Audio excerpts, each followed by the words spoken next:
Tarih sayfalarından silinen bir medeniyet. Büyük Tartarya'nın gizemi son yıllarda tarihin sayfalarından silinmiş bir ülkeye dair anlatılar yaygınlaşmaya başladı.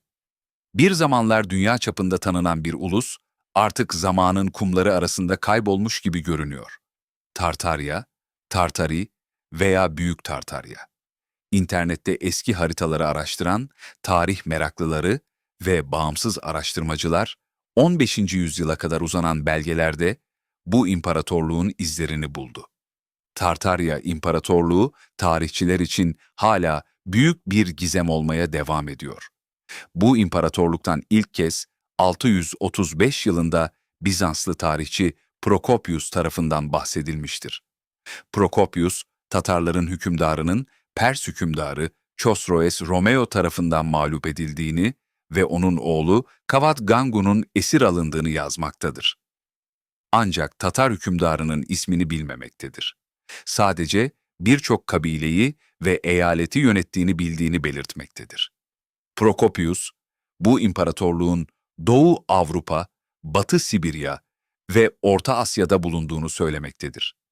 Ancak Konstantinopolis'ten buraya ulaşmak oldukça zordur. Bu yüzden Prokopius'un bu bilgileri nereden aldığı belirsizdir. Eğer kendisi bu topraklara hiç gitmediyse, bilgileri nereden edindi? Ya da gitti fakat neden bu konu hakkında daha fazla yazmadı? Bugün birlikte Büyük Tartarya İmparatorluğu'nun kökenlerini inceleyecek, tarih kitaplarında neden bu kadar az bahsedildiğini araştıracak ve bu kayıp medeniyetin varlığına dair kanıtları ele alacağız. Kayıp. Bir imparatorluğun kanıtları, Büyük Tartarya'nın varlığına dair teori, 4 temel sütuna dayanır. 15. yüzyıldan 19. yüzyıla kadar haritalarda Tartarya'nın yer alması, gizemli toprak kaymaları ve mimari izler, Bozar ve Second Empire gibi büyük mimari stillerin beklenmedik bir şekilde kaybolması.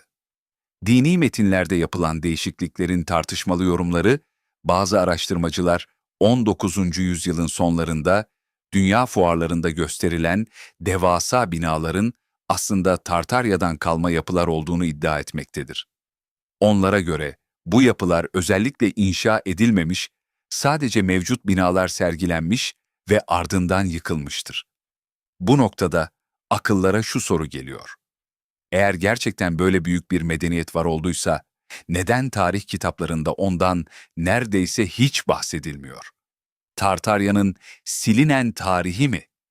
Wikipedia gibi modern kaynaklar, Tartarya'nın basitçe Tatar kavramı ile ilişkilendirildiğini ve Batılıların bu halk hakkında çok az bilgiye sahip olduğunu söylemektedir. Ancak 1252 yılında Giovanni da Pian del Carpine tarafından yazılan bir kitap, Tatarlar ve onların krallıkları hakkında oldukça kapsamlı bilgiler içermektedir. Bu kitapta Tatarların büyük bir imparatorluk kurduğu, çeşitli halkları yönettiği ve gelişmiş bir kültüre sahip olduğu anlatılmaktadır. Ancak modern tarih kitaplarında bu konuya neredeyse hiç yer verilmemesi dikkat çekicidir. Tartarya teorisinin katmanları. Tartarya efsanesi 3 ana seviyeye ayrılabilir.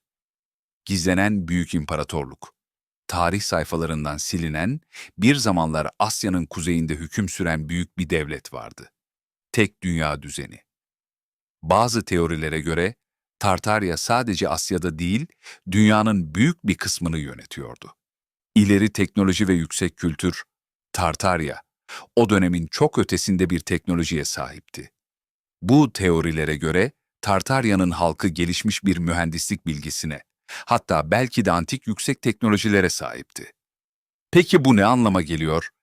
Bazı araştırmacılar, Tartaryalıların enerji üretimi konusunda ileri düzeyde bilgiye sahip olduklarını ve bugün bile tam olarak anlamadığımız bir sistem kullandıklarını iddia etmektedir.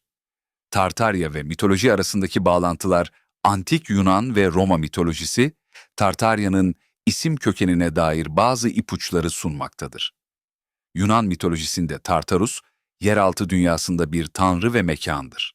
İlk var olan varlıklardan biridir ve kaosun içinden doğan, ışık ve evrenin kaynağı olarak görülmektedir.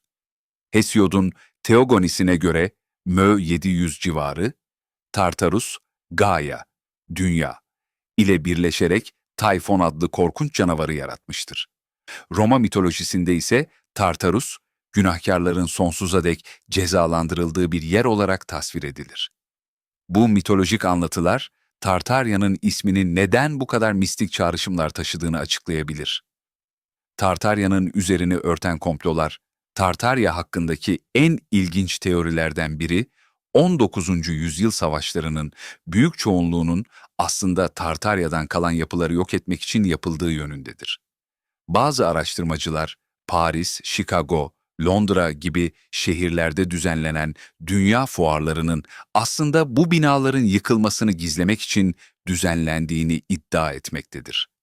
Eğer bu teori doğruysa, Büyük Tartarya gerçekten de dünya çapında etkili olmuş ve bilinçli bir şekilde tarih sahnesinden silinmiş olabilir mi? Büyük Tartarya'nın hikayesi oldukça etkileyici ve düşündürücü bir konu. Eğer bu teori doğruysa, tarih anlayışımızı kökten değiştirebilir. Ancak bu tür teoriler genellikle spekülasyonlarla doludur ve bilimsel kanıtlarla desteklenmesi gerekmektedir. Peki, gerçekten ne oldu? Büyük Tartarya, gerçekten bir süper güç müydü, yoksa sadece bir coğrafi terim mi? Eğer bir imparatorluk olarak var olduysa, neden tarih kitaplarından silindi?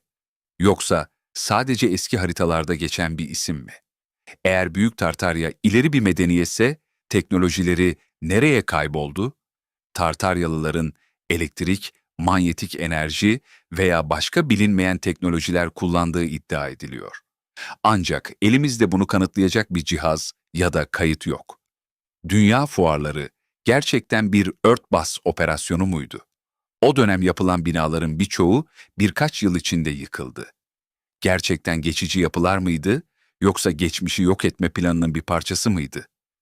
Tartaryalılar tarihten silinen devasa bir halk mıydı? Eğer öyleyse, neden genetik veya kültürel izleri bugüne kadar ulaşmadı? Yoksa onların mirası fark etmeden hala içimizde mi yaşıyor? Tartarya'nın bilgileri bilinçli olarak mı sansürlendi? Bazıları bunun bir komplo olduğunu, bazıları ise tamamen yanlış anlaşılmış tarihi bir detay olduğunu düşünüyor. Hangisi doğru olabilir? Tartarya hakkında neden çok az tarihi kayıt var? Tüm bilgiler yok edilmiş olabilir mi? Ya da belki de doğru yerlere bakmıyoruz. Gelecekte Tartarya ile ilgili yeni keşifler yapılabilir mi? Antik haritalar, yeni kazılar veya eski el yazmaları bu kayıp medeniyet hakkında daha fazla bilgi sağlayabilir mi? Bu soruların kesin cevapları henüz elimizde olmayabilir. Ancak tarih, keşfedilmeyi bekleyen sayısız sırla doludur. Büyük Tartarya gerçekten var oldu mu? Yoksa sadece bir yanlış anlaşılmadan ibaret mi? Gerçekleri öğrenmenin tek yolu araştırmaya devam etmek. Siz ne düşünüyorsunuz? Büyük Tartarya gerçekten var mıydı, yoksa tarihsel bir hata mı? Yorumlarda fikirlerinizi paylaşın. Böyle gizemli konulara ilginiz varsa abone olmayı ve bildirimleri açmayı unutmayın. Bir sonraki videoda görüşmek üzere.